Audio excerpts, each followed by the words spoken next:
உட்காருங்க, அவரை உட்காருங்க. தம்பி சாப்பிட்டேங்க. காலையில் 11 மணிக்கு வர சொன்னாங்க, இன்னைக்கு தான் சொன்னாங்க.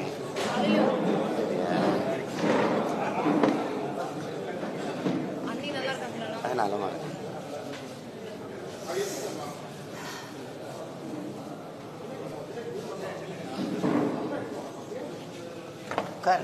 என்ன சரி, ஒரு நாற்காலி எடுத்து தம்பி தம்பி நிற்காதேடா, தலை அப்படி சொல்றாரு. அப்படி உட்காருப்பா பின்னாடி.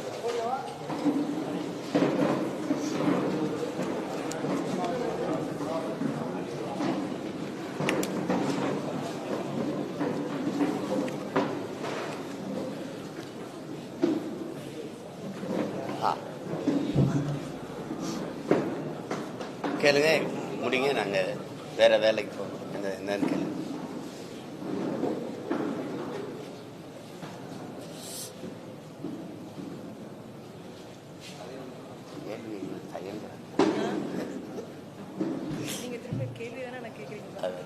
தம்பி, தமிழகத்தில் ஆட்சி மாற்றம் நடக்கும் போதற்கான கவர்னன்ஸ் தொடங்கியிருக்கும் சொல்லி பிரதமர் பேசியிருக்காரு. அந்த சூழல் எப்படி பார்க்குறீங்க? ஆட்சி மாற்றம் அப்படிங்கிறதுக்கு பொருள் என்ன? முதல்ல புதிய ஆட்சி வர, அதான் புதிய ஆட்சிங்கிறது வார்த்தையில் அண்ணன் கேட்கறது. ஆட்சி மாற்றம் அப்படிங்கிறது பொருள் என்ன? புதிய அப்படிங்கிறதுனுடைய விளக்கம் என்ன? புதிய ஆட்சி அப்படி என்ன? புதிய ஆட்சி, அந்த ஆட்சியில் ஊழல் லஞ்சம் இருக்குமா? இருக்காது. கொலை கொள்ளை பாலியல் வன்கொடுமை இருக்குமா? இருக்காது. அந்த ஆட்சியில் இந்த மாதிரி இந்த சாராய கடைகள் இருக்குமா? இல்லை மூடப்படுமா? அந்த ஆட்சியில் ஆறு மணல் அள்ளப்படுமா? மலைகள் மணலாக நொறுக்கி கோரியா வெட்டி ஏற்றப்படுமா? இல்லை தடுக்கப்படுமா? நிலத்தின் வளங்கள் எல்லாம் கொள்ளையடிக்கப்படுமா? இல்லை பாதுகாக்கப்படுமா? என்ன செய்யப்படும்? கல்வியின் தரம் அப்படியே உயர்ந்துருமா? தனியார் முதலாளிகளுக்கு இணையான தரத்தில் அரசு குடிகளுக்கு கல்வியை கொடுத்துருமா? தனியார் மருத்துவமனை அப்போலோ ராமச்சந்திரா, எம்ஜி ராமச்சந்திரா அல்லது காவிரிக்கு இணையான மருத்துவத்தை தாத்தா பேரில் எம்ஜி இது ஓமந்தூரார் பேரில் இருக்க அரசு மருத்துவமனையில் தரத்தை உயர்த்திடுமா? என்ன என்ன நடந்துரும்? புதிய ஆட்சினா என்ன ஆட்சி? பசி இல்லாத மக்கள் உறங்க போவாங்களா? என்ன நடந்துரும் சொல்லுங்க. புதிய ஆட்சி இதுவரை இருந்ததுலேருந்து புதுசு என்ன? புதுசு சாலை சரியா போட்டுருவிய, தடையற்ற மின்சாரம் கொடுத்துருவிய, போக்குவரத்து சரியாயிரும். என்ன இங்க பெண்களுக்கு மட்டும் இலவச பஸ் பாஸ், நீங்க ஆண்களுக்கு இலவச பஸ் பாஸ், மொத்தமா பஸ்ஸை சும்மா ஓட்டுவீங்க. கண்டக்டர் காசு, டிரைவர் காசு யாரு? எங்க சொத்தவத்துல இருந்து கொடுப்பீங்களா? எங்க கிட்ட இருந்து எடுத்து கொடுப்பீங்களா? இதுல என்ன? இதெல்லாம் இது ஒரு ஆட்சி, இது ஒரு ஆட்சி மாற்றம். இதுல என்ன ஆட்சி மாறி என்ன ஆகுது? போன தடவை இவர் தான் இருந்தார் ஐயா, எடப்பாடி ஐயா. இப்ப இந்த தடவை இவர் இருக்கிறப்ப திருப்பி ஆளை மாத்தி மாத்தி உட்கார வைப்பீங்க. ஆட்சி முறை மாறுமா? ஊழல் லஞ்சமற்ற உண்மையும் நேர்மையான நிர்வாகம் வருமா? அதான கேள்விங்க. பசி பஞ்சமில்லாத ஒரு நாடா இதை படைப்பீங்களா? பாலுக்கலாத குழந்தை, வேலைக்கு அலையாத இளைஞன், கல்விக்கு இயங்காத மாணவன், இதுதான் என் கனவு இந்தியானா அடிமை இந்தியாவில் இந்த முழக்கத்தை முன் வச்சான் பகத்சிங். விடுதலை பெற்று 80 ஆண்டுகள் தொற்றுச்சு. இன்னும் அந்த முழக்கம் அப்படியே தான் இருக்கு. 28 விழுக்காடு மக்கள் இரவு உணவு இல்லாம தூங்க போறாங்க. பல கோடிக்கணக்கான பச்சிளம் குழந்தைகள் பசியோடு படுக்க செல்லும். கொடுமையை துடைக்க வழி இல்லை. தாலிக்கு தங்கம் கொடுப்பாங்க, அதே குடிக்க வச்சு அதே தாலியை அவங்களே அறுப்பாங்க. இதெல்லாம் ஒரு ஆட்சி முறை, இதெல்லாம் ஒரு ஆட்சி. போய்கிட்டே இருக்கும்போது பேருந்து சக்கரம் கலந்து ஓடும். இந்த பஸ் ஓசையா ஓடனா இல்ல காயிலாங்கலையில் போடக்கூடிய பழைய இரும்பையெல்லாம் பஸ்ன்னு கட்டி ஓட்டிக்கிட்டு நீங்க பண்ற பாடு. ரேஷன் அரிசி போடுறீங்க இலவசம். எந்த அமைச்சர் வீட்டில் அதை வாங்கி சமைப்பீங்க? எந்த சட்டமன்ற உறுப்பினர், பாராளுமன்ற உறுப்பினர், அது மாமன்ற உறுப்பினர் வீட்டில் சமைப்பீங்க? தரம் இருக்க? ஒரே நெல் ஒரே அரிசி கடைக்கு விற்பனைக்கு போகும்போது தரமா இருக்கு. அதே நெல் அதே அரிசி மக்களுக்கு சேவைக்கு மக்கள் விநியோகத்துக்கு வரும்போது நாத்தம் அடிக்குது. இடையில என்ன நடக்குது?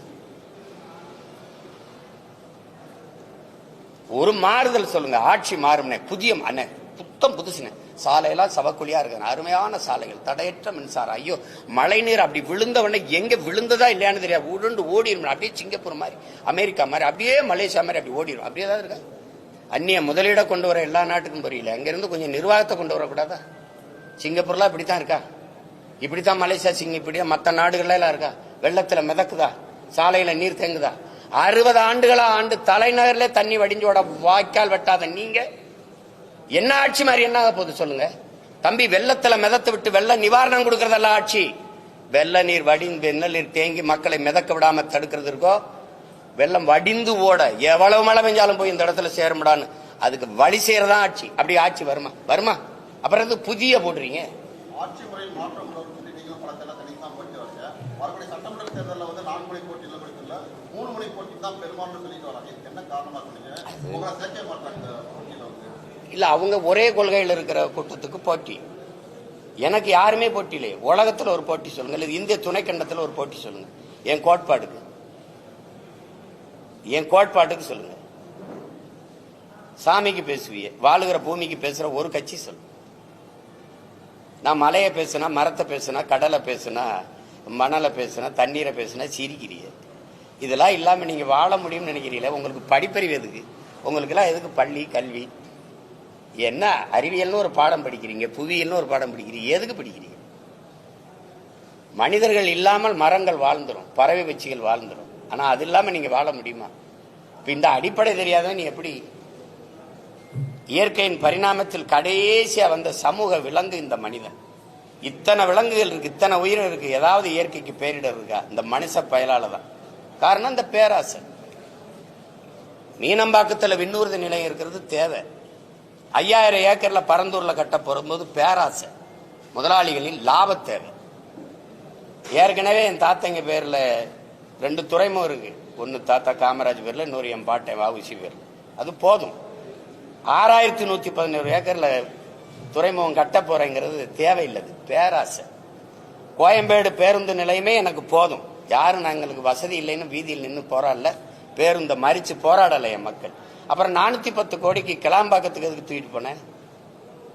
எதுக்கு தூக்கிட்டு போனேன்? அது பேராசை, கமிஷன்.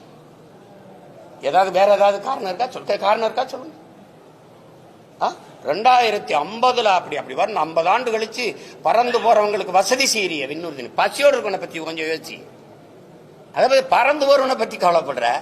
8 வழிச்சாலை எதுக்கு? வேகமா சென்னைக்கு போய் என்ன பாப்ப? சினிமா பாப்ப, இல்ல சீரியல் பாப்ப, இல்ல சிந்திச்சு எதுவும் படைக்க போறியா? என்ன பண்ண போற? ஏதோ ஒண்ணு, மலையை வெட்டி ரோட போட்டுறணும், காடை அழிச்சு ரோட போட்டுறணும், வேகமா போகணும். வீட்டுக்கு போவியா, சுடுகாட்டுக்கு போவியா? எல்லாத்தையும் போட்டுட்டு. அதுல அவங்க தெளிவாதான் சொல்றாங்க, எனக்கு யாரும் போட்டி இல்லை. எனக்கு போட்டி இருக்கா? என் கருத்துக்கு போட்டி இருக்கா? ஒருத்தர் இருமொழி கொள்கைம்பாரு, ஒருத்தருக்கு கொள்கைனாவே என்னன்னு தெரியாது. நான் ஒரே மொழி கொள்கை தமிழ், என் உயிர் மொழி கொள்கை தமிழ்ங்க. எம்மொழியும் கற்போம் நாங்கள் வாழ, எங்கள் மொழி தமிழில் கற்போம் எங்கள் இனம் வாழ. இந்த கோட்பாடு யாராவது சொல்லுவாங்களா? அவர்கள் திராவிடர்கள் என்கிறார்கள், நாங்கள் தமிழர்கள் என்கிறோம். அப்ப அவர்களுக்குள்ளதான் போட்டி. அவர்கள் ஊழல் லஞ்சம்ங்கிறாங்க, நாங்க உண்மை நேர்மைங்கிறோம். அவர்கள் வாக்குக்கு காசு கொடுக்கறாங்க, நாங்க வாக்க விற்க கூடாதுங்கிறோம். மதிப்புமிக்க கருவி ஜனநாயகத்தில் மக்களுக்கு இருக்கிற மதிப்புமிக்க வலிமையான உரிமை வாக்குங்கிறோம், அதை விற்க கூடாதுங்கிறோம். என் மக்களை வாக்கை விற்கிற சந்தையா மாத்தினது யாரு? இந்த கட்சிகள். ஓட்டுக்கு காசு கொடுக்கிற கட்சிகளுக்குள்ள போட்டி. அப்ப அவங்க சரியா தானே சொல்றாங்க, நான் வாக்குக்கு காசு கொடுக்க மாட்டேன். அவங்க ஒரு தொகுதிக்கு 30 கோடி 15 கோடி 20 கோடின்னு செலவு பண்ணுவாங்க. நான் அந்த வட்டி காசை கூட செலவு பண்ண எங்களுக்கு வசதி இல்லை. அப்ப வேற தானே, நாங்க அந்த போட்டியில் இல்லை தானே. ஏதாவது சரிதான் அண்ணன் சொல்றது, போட்டியில் இல்லை. அவங்க எனக்கு போட்டி இல்லை, எனக்கு யாருங்க போட்டி இல்லை. தேர்தலுக்கு தேர்தல் அணி மாறி கட்சி மாறி தேர்தலை எதிர்கொள்றாங்க. அப்ப மக்களை முட்டாளா நினைக்கிறாங்கிறது என்ன கேள்வி? நினைக்கிறாங்க தான். மக்களுக்குள்ள அந்த ஒரு அறச்சீற்றம் இல்லை. அது ஐயா சகாயம் ஏதாவது அடிக்கடி கொடுப்போம், அறச்சீற்றம் இல்லை. ஒரு சினந்து எழுதுறாங்க, அது கொஞ்ச நேரம் இருக்குது. அப்ப இந்த தேர்தல் நேரத்தில் அப்படி தனியுது, அது தனிஞ்சிருது, ஒரு சின்ன சமரசம் ஆயிடுது, சகிப்புத்தன்மையும் வந்துருது. அவங்களுக்கு தெரியாத அந்த தொடர் சகிப்புத்தன்மை தான் அடிமை பிறக்கிறான்னு தெரியல. அடிமை உணர்வு எங்க பிறக்குது? அநீதியை கண்டு அச்சம் கொள்ளாமல் துணிந்து எதிர்ப்பவன் எவனோ அவனே உண்மையான ஜிகாத்துங்கிறாங்க, புனிதமான போராளிங்கிறாங்க நபிகள். ஆனா இங்க அப்படி இல்லையே. அநீதியை கண்டு அச்சம் கொண்டு எதிர்த்து நிற்க துணிவில்லாமல் சமரசம் சகித்துக் கொள்ளுகிறாங்க. அது தொடர்ச்சியா சகித்துக் கொள்ளும் போது அடிமை மனநிலை வந்துடுது. அதான் இங்க நடக்குது. என் மக்களுக்கு ஒண்ணு இருக்கு, என் அன்பு உடன் பிறந்தார்களே, என் பேரன்பு மிக்க பெற்றோர்களே, என் மக்கள்கிட்ட ஒண்ணு இருக்கு. அடர்த்தியான வறுமை இருக்கு, ஏழ்மை இருக்கு. அது ஒரு குழந்தைய பெறுது. அது அறியாமைன்னு ஒரு குழந்தைய பெறுது. இந்த அறியாமையும் இந்த வறுமையும் சேர்ந்து ஒரு பிள்ளைய பெறுது. அதுக்கு பேர் மறதின்னு பேரு. இந்த மூணும் சேர்ந்து இந்த அரசியல் தலைமைகளுக்கு முதலீடா மாறி இருக்கு. நேத்து இங்க இருந்த இவனை திட்டி பேசின, இன்னைக்கு மானம் கட்டு போய் இங்க இருக்க, அப்புறம் இவனை திட்டி பேசுற, என்னதான்டா அவன் கொள்கை கோட்பாடு அப்படின்னு இல்லையே. இந்த மாறி மாறி போறவங்களுக்கு ஒரே கோட்பாடு தானே, சீட்டு அதிகமா இருக்கணும், நோட்டு அதிகமா இருக்கணும், அங்க போவோம்ங்கிறது ஒரு கொள்கை. கொள்கைனா கொள்கை, கொள்ளு மரபு, கொள்கை கொள்கை தானே. வேற என்ன கொள்கை இருக்கு? வேற என்ன கொள்கை இருக்கு? திமுகங்கிறீங்க, திமுகவும் அதிமுகவும் வெவ்வேறு கட்சின்னு யாராவது சொல்லுங்க. அது ரெண்டு வெவ்வேறு கட்சினா வேற சித்தாந்தம் கொண்டது. பாரதிய ஜனதா காங்கிரஸ் வெவ்வேறு கட்சி, வெவ்வேறு சித்தாந்தங்கள், வெவ்வேறு கோட்பாடு, வெவ்வேறு தத்துவத்தை கொண்ட கட்சி. யாராவது சொல்லுங்க. ஒரே ஒரு கருத்துல இந்த இடத்துல காங்கிரஸ் பிஜேபி இருந்து மாறுபடுது ஒண்ணு, இல்ல அதிமுக திமுக இந்த இடத்துல மாறுபடுது ஒண்ணு. இப்ப ஆட்சியில் இருக்கிற திமுகவில், இப்ப இருக்கிற ஆட்சியில் இருக்கிற திமுக 10க்கு மேற்பட்டவர்கள் அதிமுக அமைச்சர்கள். ஆமாவா இல்லையா? ஆமாவா இல்லையா? ஐயா சேகர் பாபு, ஐயா கண்ணப்பன், ஐயா ரகுபதி, ஐயா முத்துச்சாமி, தம்பி செந்தில் பாலாஜி, ஐயா ஏவா வேலு, வேற நேர் விட்டுனா ஐயா KK சொல்லுங்க. முதன்மையான அந்த அமைச்சர்கள் எங்க இருந்தாங்க? இங்க இருந்தாங்க அதிமுக. இப்ப இங்க இருக்காங்க. நாளைக்கு இங்க இது வரும்னா இங்க வருவாங்க. இது கேட்டா இது தாய் கழகத்துக்கு வர்றது, இது போட்டா சேய் கழகத்துக்கு வர்றது. அப்போ இது சொர்ணாக்கா, திமுக ஒரு சொர்ணாக்கா, அப்புறம் இங்க இருந்து வருது ஒரு வர்ணாக்கா வருது, அப்புறம் இங்க வாசிது இல்லை, அப்புறம் சொர்ணாக்கா டைப் வருது. உங்களுக்கு புரிதுன்னு இருக்கு. தாயை போல் பிள்ளை, நூலை போல் சேலை. தாய் கொடுமைக்காரியா இருந்தா பிள்ளை அப்படியே கோகில வாணியா பிறந்துருமா என்ன? இது கொடுமை. இது ஒரு ஏமாத்தி இந்த ஜனத்தை நாங்கள் ஆட்சியை மாத்திரம், அதை தூக்கி எரியணும். எங்க எறிவ? யார வச்சு எறிவ? தீமைக்கு மாற்றப்படி தீமை. நபிகளாற்ற போய் கேட்கிறாங்க, இந்த தீமையை எப்படி ஒழிப்பீர்கள் நபிகளே? நன்மையை வச்சு தானே. நன்மை எங்க? யாரு நன்மை? நெருப்புக்கு எப்படி நெருப்பு எப்படி மாற்றாகும்? நெருப்பை வச்சு எப்படி அணைப்ப? ஒரு தண்ணீர் வேணது யாரு? திமுகவுக்கு மாற்ற அதிமுக. எந்த வழியில் எப்படி? ஒரே ஒரு இடத்துல வந்தா டாஸ்மார்க்க மூடிடுவாருன்னு சொல்லு. ₹1 கமிஷன் வாங்க. பணி அமர்வா, பணியிட மாற்றமா, பணி உயர்வா, 5 பைசா வாங்க மாட்டார். ஒண்ணு யாராவது அவர் வந்தா மலையை காப்பார், காட்டை காப்பார், நீர்வளம் ஏரி எல்லாம் பாதுகாக்கப்படும். அப்படி இருக்கும். ஏதாவது ஒரு மாறுதல் சொல்லுங்க. அதிகபட்ச வளர்ச்சி இந்த நாடு கட்டமைக்கிற வளர்ச்சி கடன் வளர்ச்சி. 5 லட்சம் கோடியில் விட்டு போய் 10 லட்சம் கோடி கடன் வளர்ச்சி. வேற எது வளர்ச்சி இருக்கு தம்பி? நீங்க சொல்லுங்க. எல்லாம் படிச்ச பிள்ளைங்க தானே, ஒண்ணு சொல்லுங்க. என்ன வளர்ச்சி இருக்கு? சும்மா பேசிக்கிறலாம். கூட்டணி வச்சு கூடி கொள்ளையடிச்சா சரியாயிருமா? எந்த அடிப்படையில் அணி சேருறீங்க? எந்த அடிப்படையில்? இது என்ன அரசியல்? தேர்தல் வந்தவொடனே யார் எங்க போறது, அவர்கள்ட்ட எவ்வளவு பேசுறது, இவள்கிட்ட இது கேவலம். இதெல்லாம் இந்த பேரம் பேசுறது பொலிட்டிக்கல் ரெவல்யூஷன் அப்படின்னு தான் வருது. எல்லாம் அரசியல் மாறுதல், அரசியல் புரட்சி அப்படின்னு தான் வர்றாங்க. அப்புறம் அது அரசியல் பிசினஸ் ஆகுது, பொலிட்டிக்கல் பிசினஸ் ஆகுது. கடைசியா எங்க வருது? கொச்சையா சொன்னது கடைசியா அப்படியே இருக்கு. எவன் அதிக காசு கொடுக்குறானோ அவன்கிட்ட போறது, எவன் அதிக இடம் கொடுக்குறானோ அவன்கிட்ட போறதுன்னா அதுக்கு பேரன்னு நீங்களே முடிவு பண்ணிக்க. இது எங்க போய் நிறுத்துது? அதனாலதான் நாங்க தமிழ் இன பிள்ளைகள் தன்மான போர் நடத்துறோம், இனமான மீட்சிக்கு போர் நடத்துறோம். வெற்றியை தோல்வியை சமமா கருதுறவன் தான் வீரன். வெற்றி அடைஞ்சா இருப்பேன், தோல்வி அடைஞ்சா போயிருவேங்கிறது கோழை. நாங்கள் பிறவி வீரர்கள். எங்களுக்கு தெரியாத 3 எழுத்து பயம். எங்களுக்கு எங்கள் பரம்பரைக்கே தெரிஞ்ச 3 எழுத்து வீரம். அதனால சண்டை செய்யறோம். எத்தனை ஆயிரம் பேர் வந்தாலும் எதிர்த்து நிற்போம், ஆனால் யாரையும் எதிர்பார்த்து நிற்க மாட்டோம். இது எங்கள் பரம்பரை பழக்கம். அதனால போய் அவரோட கூட்டணி சேரு, இவரோட சேர்ந்து என்ன செய்யலாம்னு சொல்லு. கோட்பாடு கொள்கை மாறுறாங்கன்னு சொல்றீங்கன்றீங்கள, அது நடக்குதா இல்ல? நான் கேட்டா பதில் இருக்கா? உங்க கேள்வி எவ்வளவு தவறா இருக்கு. சொல்றீங்களே அப்படின்னா நான் இல்லாத ஒன்றை சொல்ற மாதிரி நீங்க சொல்ல வரீங்க. அப்புறம் யாரை நீங்க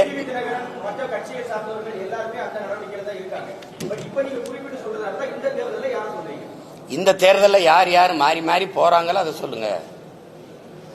நீங்க நான் என்ன கேட்கிறேன், ஒரு கட்சியோட போய் கூட்டு சேர்ந்து தேர்தலை சந்திக்கணும்னா அந்த கட்சியோட நின்னால்தான் வெல்ல முடியும்னா தனியா கட்சி எதுக்கு? ஒன்னும் பேச மாட்டேங்கிறீங்க.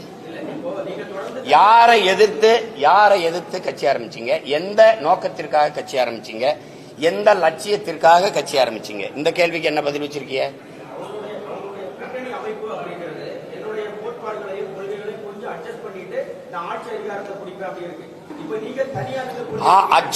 அட்ஜஸ்ட் பண்ணி நீங்க அட்ஜஸ்ட் பண்ணுங்க, ஆட்சி அதிகாரத்தை பிடிங்க. என்னத்தை பண்ணீங்க?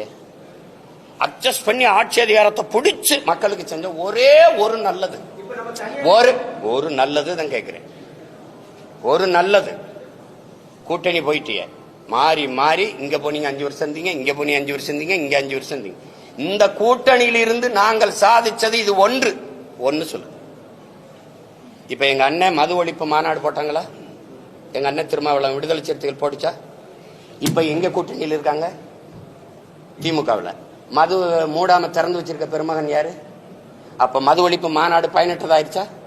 இப்ப மதுவை ஒழிக்கிறவன் எவனும் அவனோட கூட்டணி அப்படின்னு பிடிவாதமா இருக்கணுமா இல்லையா? ஏன் இல்ல? சாதிவாரி கணக்கெடுப்பு எங்க ஐயாவுடைய கொள்கை. சாதிவாரி கணக்கெடுப்பு எடுத்து எவன் சமூக நீதியை நிலைநாட்டுறானோ அவனுக்கு தாண்டா கூட்டணி அப்படின்னு ஏன் இல்ல? அப்போ நீங்க என்ன கோரிக்கை முன்வைக்கிறீங்களோ அதை நிறைவேற்றாதவன் கூடவே போய் வலிமையை சத்தா எப்படி? வலிமையை சத்தா எப்படி அது நிறைவேற்றப்படும்? என்ன பேசினாலும் கிடைச்சா இங்கதான் வருவாங்கன்னா இது எப்படி இந்த கோரிக்கையை ஏற்று எப்படி இந்த கொள்கையை நிறைவேற்றுவாங்க அவங்க?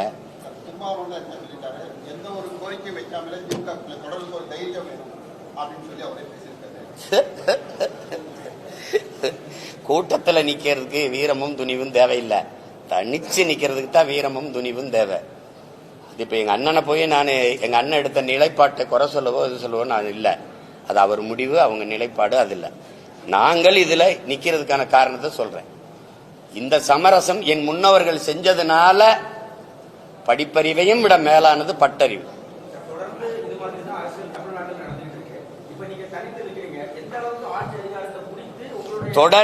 தொடர்ந்து இதுதான் நடக்குதுன்னு நீங்க தம்பி சொல்றீங்க. தொடர்ந்து நடக்குது என்பதற்காக ஏற்கனம்னு இருக்கா, இல்ல அதை மாற்றணும்னு இருக்கா? தனியா நின்று மாற்றமா இல்லையான்னு பாருங்க. 1.1 4.5 லட்சம் வாக்கு வாங்கின ஒரு அரசியல் கட்சி இந்திய பெருநிலத்தில் வாழ்ந்ததாக சரித்திரம் சொல்லுங்க, வளர்ந்ததாக சரித்திரம் சொல்லுங்க. 1.1 விழுக்காட்டிலிருந்து 8.22 8.5 விழுக்காட்டுக்கு உயருது அப்படின்னா வாக்குக்கு காசு கொடுக்காம சின்ன சின்ன பிள்ளைகள் இந்த மகளெல்லாம் வேட்பாளராக நிறுத்துறதுக்கு அறிவிச்சா வயசு வரல, 24 வயசு தான் வருது. அப்ப அந்த மாதிரி சின்ன சின்ன பிள்ளைகள், அறிமுகம் இல்லாத பிள்ளைகள், அவர்களை நிறுத்தி எளிய பின்புலத்திலிருந்து வர பிள்ளைகள் வாக்குக்கு காசு கொடுக்காமல் மக்களின் நன்மதிப்பை பெற்று 36 லட்சம் வாக்கை தொட்டு 3வது பெரிய கட்சியா அங்கீகரிக்கப்பட்ட ஒரு மாநில கட்சியா உயர முடியுதுன்னா இது வளர்ச்சியா இல்லையா? இது வெற்றி அங்கீகாரமா இல்லையா? இது வெற்றியா இல்லையா? நீங்க வெறும் தேர்தல் வெற்றி தான் வெற்றினீங்கன்னா கஷ்டம். தேர்தல் வெற்றினா கஷ்டம்.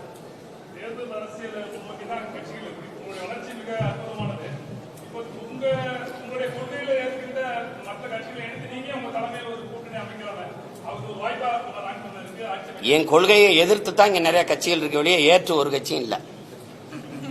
நீங்களே சேர்த்து விடுங்க. நீங்க எல்லாருமே பெரியாருங்கிறீங்க 3 கட்சி. நான் எங்கள் இனத்தின் முன்னோர்கள் எல்லாருமே எங்களுக்கு பெரியாருங்கிறோம். உங்களுக்கு புரியுதா? அதே ஐயா பெரியாரே எங்க தாத்தா முத்துராமலிங்க தவிர பெரியாருன்னு எழுதுறாப்ல.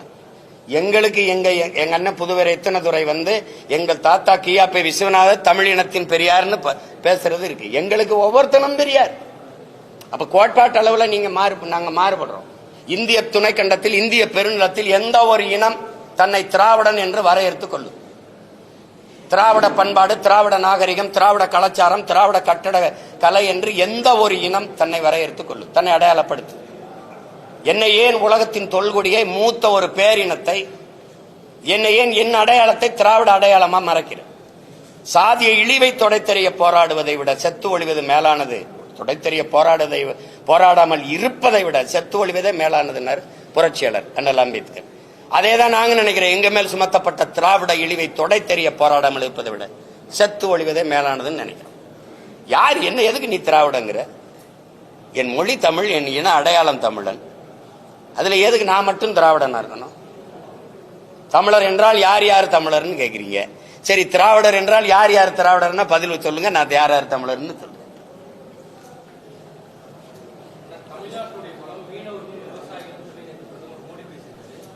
இல்ல அவரு தம்பி கேட்டதுக்கு சொல்லிடுறேன். ஒரு கத்தரிக்காயை நீங்க விளைய வைக்கணும்னா அதுக்கு எவ்வளவு காலம் கொடுக்குறீங்க? ஒரு தக்காளியை விளைய வைக்க எவ்வளவு காலம் கொடுக்குறீங்க? விதைய போட்டு வீட்டுக்கு வந்தவொடனே தக்காளி பூத்து காய்ச்சிருக்காது இல்ல, ஒரு குறைஞ்சது 60 நாள் காத்திருக்கீங்க இல்ல. அப்ப அந்த 60 நாள் கூட காத்திருக்க முடியாத பலனை அனுபவிக்க முடியாது. அப்ப நீங்க ஒரு மாறுதலை விரும்புகிறவன் கொஞ்சம் காலங்களை இதுக்கு விலை கொடுத்து தான் தீரணும். ஏற்கனவே கட்டமைக்கப்பட்ட ஒரு கோட்பாட்டை தகர்த்து புதிய ஒரு கோட்பாட்டை உருவாக்க நினைக்கிறவன் கொஞ்சம் விலை கொடுக்கணும். உடனே மாறிடும் அப்படின்னா அது இந்த மாற்றத்திற்கு மதிப்பு இருக்குது. உங்களுக்கு புரியுதுன்னு நினைக்கிறேன். மாறுதல் என்பது ஒரு மகத்தானது, அது எல்லாருக்கும் விருப்பமா இருக்கு. ஆனா அது கொஞ்சம் காலம் எடுத்துறது. அந்த காலம் வரை சகித்துக் கொள்கிற மனநிலையில என் மக்கள் இல்லை. அதனால என்ன ஆயிருதுன்னா இருக்கிறதுல இருக்கிறத வச்சு ஏதோ பண்ணிரோம்பா, நடந்தா நல்லதுதான், ஆனா நடக்கணுமே இப்படின்னு ஒரு சகிப்புத்தன்மை இருக்கு. அதையும் சேர்த்து மாத்தணும். அது கொஞ்சம் காலம் எடுக்கும். நான் இல்லைன்னா என் மக வெல்றா, நான் வெல்லலைன்னா என் மக வந்துட்டு போறா, என் மக வெல்லலைன்னா அவ புள்ள வந்துட்டு போறான். ஆனால் எங்க ஐயா சொல்வார்ல தேவர் மகன்ல, நான் ஒரு மரம் வைக்கிறப்போ ஆனா அதுல பழம் யாரு சாப்பிடுவா? சாப்பிட நான் இருக்க மாட்டேன், உன் மயன் சாப்பிடுவான், அப்புறம் அவன் புள்ள சாப்பிடுவான். விதை நான் போட்டது. இப்ப இந்த விதை யார் போட்டது? எனக்கு என் முன்னவன் போட்டான். இப்ப நான் தண்ணி ஊத்தி வளர்க்கிறேன். இந்த மரத்தை என் பிள்ளை எப்படின்னு சாப்பிடுறது என்ன இருக்கு? ஒரு தன்மானத்தோட நிக்கிறேன் பாருங்க ஒரு தமிழன். அங்க போனேன் 10 சீட்டு கை கட்டினேன், இவன் கூப்பிட்டா போனேன், எங்கேயும் போனாங்க நினைச்சதை இப்ப இவ்வளவு நேரம் பேசிருக்கேன்ல, இவ்வளவு நேரம் உங்களை சந்திச்சு ஒரு தலைவரை பேச சொல்லுவோம். இவ்வளவு கேள்வி கேட்கிறீங்க, நான் பொறுமையா பதில் சொல்லல. எப்படி யாரையாவது சந்திச்சு பேச சொல்லுங்க. கூட்டணிக்கு மாறி மாறி போறதுக்கு ஒரு விளக்கத்தை சொல்ல சொல்லுங்க, நியாயமான ஒரு காரணத்தை சொல்ல சொல்லுங்க. எங்க திமுகவை தூக்கி ஆட்சியிலிருந்து இறக்கி தூக்கி போடுறதே ஒரு இந்த கட்சிகளுக்கு கொள்கையா? மக்களின் நலன் சார்ந்து நல்ல ஆட்சியை கொடுக்கணும், மக்களுக்கு செய்யணும். கட்சி அரசியல் தேர்தல் அரசியலை கடந்து மக்கள் அரசியல் கொண்டு போகணும். விளம்பரம் செய்தி அரசியலை கடந்து சேவை அரசியல் செயல் அரசியல் கொண்டு போகணும். என் மக்களுக்கு அப்படி செய்யணும். அதுதான் இருக்க முடியும். திமுகவை ஒழிச்சிடணும். திமுக அப்புறப்படுத்திட்டு பேயை விரட்டி விட்டு பிசாசை உட்கார வைக்கிறது, பிசாசை விரட்டி விட்டு மறுபடியும் பேயை உட்கார வைக்கிறது இல்ல. எப்படி எங்க ஊர்ல சொல்லுவான், மதவாத கட்சிய தம்பி மதவாத கட்சியை முதல்ல கதவை திறந்து கூட்டிட்டு வந்த ஆள் யாரு தம்பி? கோலம் போட்டு அப்படி வாசல்ல பூசணியில பூ வச்சு வர வச்சது யாரு? தெரியாது யாரு? அதை ஏன் சத்தமா சொல்ல மாட்டேன்? கேள்வி மட்டும் சத்தமா கேட்கிற தம்பி. கால் உண்ட விட மாட்டோம். அவன் ஏன் ராசா கால் உண்டான்? ஏன் தோல்ல தூக்கிட்டு வரிய ராஜா? அவன் கால் உண்டான். இந்த பிஜேபி எதிர்ப்பு, திராவிட இந்த திமுகவோட பிஜேபி எதிர்ப்பு, இந்த ஆரிய எதிர்ப்பு, எங்களெல்லாம் ஆரிய அறிவரடி இது சொறியறது, இதெல்லாம் இவங்க பேசிட்டு இருப்பாங்க காலங்காலமா. பங்காளி பங்காளி, நாங்க தான் பகையாளி. இந்த ஐயா பாக்கியராஜ் சின்ன வீடுன்னு ஒரு படம் எடுத்திருக்காப்ல, அந்த படத்தை நீங்க சுவரொட்டியை பாருங்க, இப்ப கூட தட்டி பாருங்க. அந்த அம்மாவை அந்த கல்பனாவை இப்படி கட்டி பிடிச்சுக்கிறாப்ல, இப்படி இந்த அம்மாவை இந்த பக்கம் பார்க்க விட மாட்டாப்ல, இப்படி கட்டி பிடிச்சிட்டு இந்த பக்கம் சின்ன விட ஒரு அப்பாட்டியா ஒரு அம்மா வச்சிருப்பாப்ல, அந்த அம்மாவுக்கு பூவை கொடுத்துருப்பாப்ல. இதுக்கு பேர் என்ன தெரியுங்களா? திராவிடத்தின் ஆரிய எதிர்ப்பு. பிஜேபியை நுழைவிடாம இருக்கிறது. இங்க வந்து எங்களை அப்படி மறைச்சு முகத்தங்கிட்டு பார்க்க விடாம, ஏய் பிஜேபி உள்ள வந்துரும், ஏய் ஆர்எஸ்எஸ், ஏய் பிஜேபி, ஏய் பிஜேபி பிடிஎம், இங்க சைட்ல புகுத்து இப்படி கேவலம். இத போய் பேச்சு. நீங்க ராஜ்நாத் சிங் ஐயா வந்து ஒய்எம்சிஏ மைதானத்தில் ஐயா கருணாநிதி அவர்கள் பணத்தை வெளியிடும் போது 5 ஆண்டுகால பாரதிய ஜனதா ஆட்சியை நிலைக்க வச்சு நாடெங்கிலும் பாரதிய ஜனதா வேலுன்றதுக்கு பரவுவதற்கு காரணமா இருந்த பெருந்தகைன்னு சொன்னாரா? இல்லை. காணொலி உங்களுக்கு அனுப்பிட்டா நீங்க போடுறீங்களா? இல்ல நீங்க எல்லாம் ஒளிபரப்புனீங்களே. ஏதோ சும்மா சொல்லிக்கிட்டு இருப்பாங்க தம்பி, உள்ள வந்துரும் உள்ள எங்கிட்டு வரும்? நீங்க ஒரு பேச்சு, நீங்க ஈவேராவை எதிர்த்தால் ஆரிய அந்த பிஜேபி மதவாத கும்பலுக்கு வாய்ப்பு, அது வளர்ந்து வரும். எப்படி வளரும்? இந்த செடிக்கு தண்ணி ஊத்துனா இந்த செடி தான் வளரணும்னு சொல்லணும். இந்த செடிக்கு நீங்க தண்ணி ஊத்துங்க, இந்த செடி வளர்ந்துடும். சீமானுக்கு போட்டா பிஜேபி வந்துடும். டேய், எனக்கு போட்டா நான் தாண்டா வருவேன். இந்த அடிப்படை அறிவு கூட இல்ல.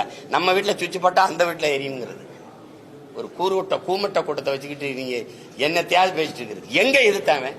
ஒரு ஈடின்னு போடுங்க. ஈடி இந்தா வர்றேன் மோடி ஓடின்னு போடுங்க. அப்புறம் போட்டு என்ன எல்லாம் தெரிஞ்சுக்கிட்டு என்னை போட்டு கேட்டு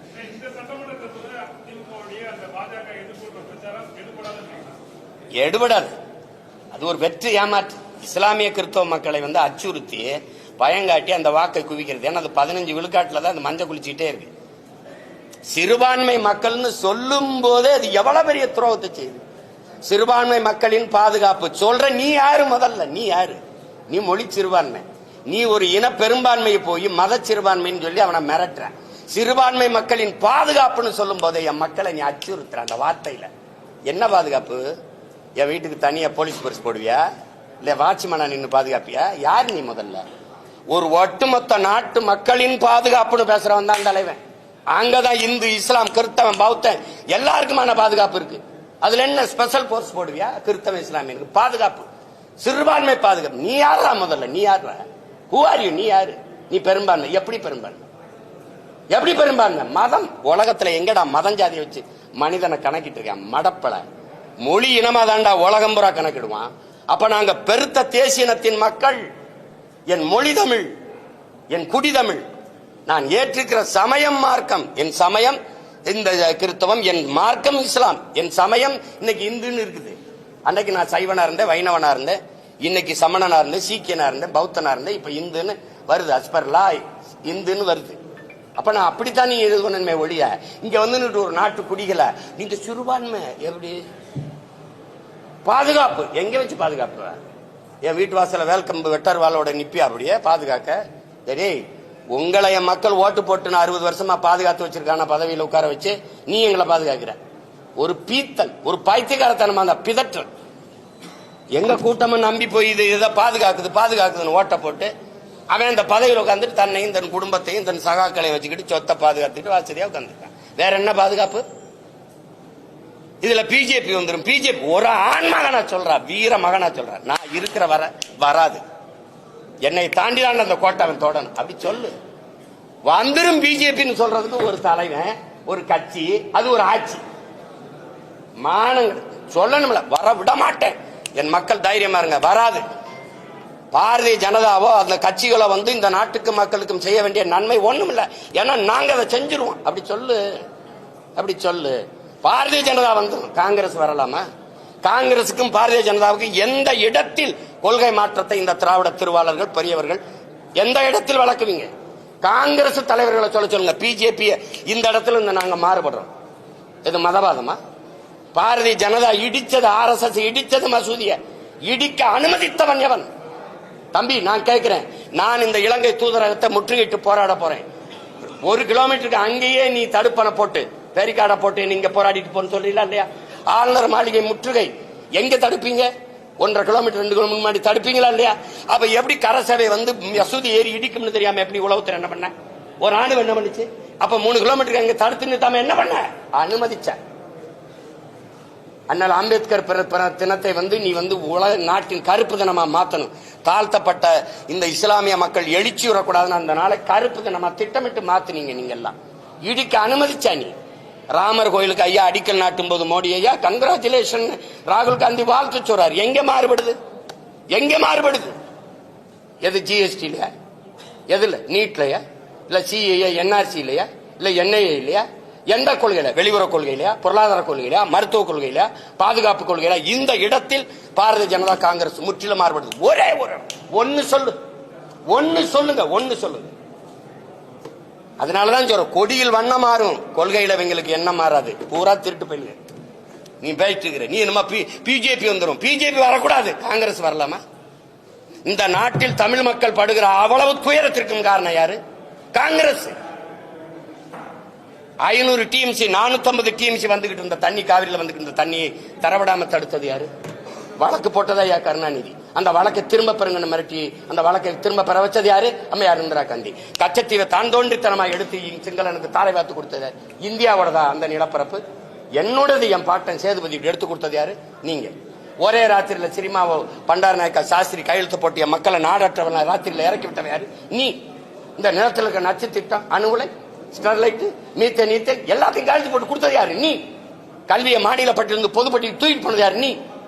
அப்புறம் நீ புதுசா என்னமோ எங்களுக்கு எல்லாம் நல்லது செய்யப்படுற, நல்லது செய்யப்படுற. என்ன செய்யப்படுற? முதல்ல அந்த நாட்டில் இந்திய திணிச்சு இந்த நாட்டில் என் தாய்மொழி அழிக்க துடிச்சது நீ. என்ன சொல்லுங்க, ஏதாவது சொல்லுங்க. என்ன நீ இதுல இருந்து மாறுபட்டுட்ட? அப்ப பிஜேபி வரக்கூடாது, காங்கிரஸ் வரலாமா? ஒரு தேசிய இனத்தின் விடுதலை கனவை அழிச்சு நாசமாக்கின கட்சி காங்கிரஸ். கண்ணு முன்னாடி என் இனத்தை கொன்று வச்ச கட்சி அதிகாரம் காங்கிரஸ்.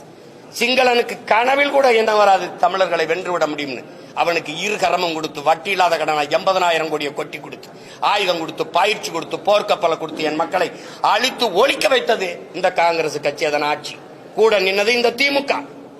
நீங்க பேசிக்கிறீங்க இந்த காங்கிரஸ் இனத்தை கொண்டு வச்ச காங்கிரஸ் வரலாம். அதை எப்படி அனுமதிக்கிறா? ரெண்டு பேருமே வரக்கூடாதுன்னு சொல்ல. அப்பதான் நீ ஆண்மகன். இந்திய கட்சி எதுக்குன்னு கேளு. சரி, பாரதிய ஜனதா கட்சி நிலைப்பாடு காவிரியில, காங்கிரஸ் கட்சி நிலைப்பாடு முல்லை பெரியாற்ற காங்கிரஸ் இல்ல கச்சத்தீவு மீட்புல ரெண்டு கட்சிக்கும் வேறுபாடு ஏதோ ஒன்னு சொல்லுங்க.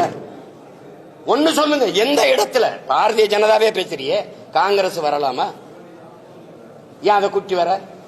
என் இனத்தை கண்ணு முன்னாடி கொண்டு குவிச்சிட்டு அதே இனத்துல வாக்கை பெற்று வலிமையான அதிகாரத்துக்கு ஆட்சிக்கு வந்துட முடியும்னா நாங்க மானங்கட்ட கூட்டம் ஆயிட்டோம்னா நீ மஞ்சள் குடிக்கிற. நீ வேற எப்படி? வேற இந்த கன்னடனை கொண்டுட்டு அல்லது ஆந்திரா தெலுங்கரை கொண்டுட்டு மலையாளியை கொண்டுட்டு நீ இப்படி அந்த மாநிலத்தில் ஒரு ஓட்டு வாங்கிட முடியுமா? வாங்கிட முடியுமா சொல்லுங்க. திரும்ப திரும்ப அவனை கூட்டி வந்துட்டு பிஜேபி வந்துடும், காங்கிரஸ் வரலாம். ஏன்னா என் இனத்தை கொண்டு வச்சான்ல, என் விடுதலை கனவை பொசிக்கு நாசமாக்கினால, அதனால வரலாம். ஐபிகே அனுப்பி என் இன மக்களை அழிச்சு ஒழிச்சாங்களா, வரலாம். காவிரி நதிநீர் உரிமை பறி கொடுக்க வச்சாங்க, வரலாம். கச்சத்தீவை எடுத்து அது கொடுத்ததான்னு சொன்னா அதனால வரலாம். என்னது? எத்தனை காலத்துக்கு இதையே பேசிட்டு தீருவீங்க தம்பி? எத்தனை காலத்துக்கு இதையே பேசிட்டு தீருவாங்க இவங்க? ஒரே ஒரு காங்கிரஸ் கட்சி தலைவரை இந்த பாரதிய ஜனதாவில இருந்து இந்த இடத்துல நாங்க மாறுபடுறோம். அது மதவாத கட்சி. நீ மிதவாத கட்சியா? அவன் we are all Hindus ம்பா. நீ yes we are all Hindus ம்பா. வேற அவன் சவுண்ட் இந்துத்துவா, நீ சாப்பிட்டு இந்துத்துவா. வேற என்ன சொல்லுங்க? 100 விழுக்காடு இந்துக்கள் பிஜேபி, 90 விழுக்காடு இந்துக்கள் திமுக. நான் சொல்லல, தலைவரே சொல்றாரு என் கட்சியில 90 விழுக்காடு இந்துக்கள். இது பிஜேபியின் பீட்டியமா நாங்க பீட்டியமா? சொல்லுங்கப்பா. என்ன என்ன எத்தனை காலத்துக்கு இந்த ஃப்ராடு இந்த புழுகினி வேலையை செஞ்சுக்கிட்டு வண்டி ஓட்டிட்டு இருப்பேன்? ஒரு வீர மகனா நின்னா நீ கவலைப்படாம இரு, வரமாட்டான், நான் இருக்கேன் அப்படி சொல்லு. வந்துருவான் வந்துருவான். இத சொல்றதுக்கு வந்த பிறகு என்ன பண்றது? வாத்தியாருக்கு சம்பளம் கொடுக்க முடியல, எல்லா காசையும் வச்சுக்கிட்டு தரமாட்டேங்குது. இந்த புலம்புறதுக்கு ஒரு அதிகாரம், 40 பாராளுமன்றம், அதுக்கு ஒரு ஆட்சி. ஏய் என் காசை தரலாம், உனக்கு எதுக்குடா நான் வரி கொடுக்கணும்? ஜிஎஸ்டி கிடையாதுடா, தர முடியாதா? சொல்ல முடியாது. சொன்னா என்ன வாங்க? ஈடி. அப்புறம் வார ஓடி, வெரி சாரி மோடி. இதானே? இது ஒரு கேவலம். இது ஒரு கட்சிகள் ஆட்சிகள். இதுக்கு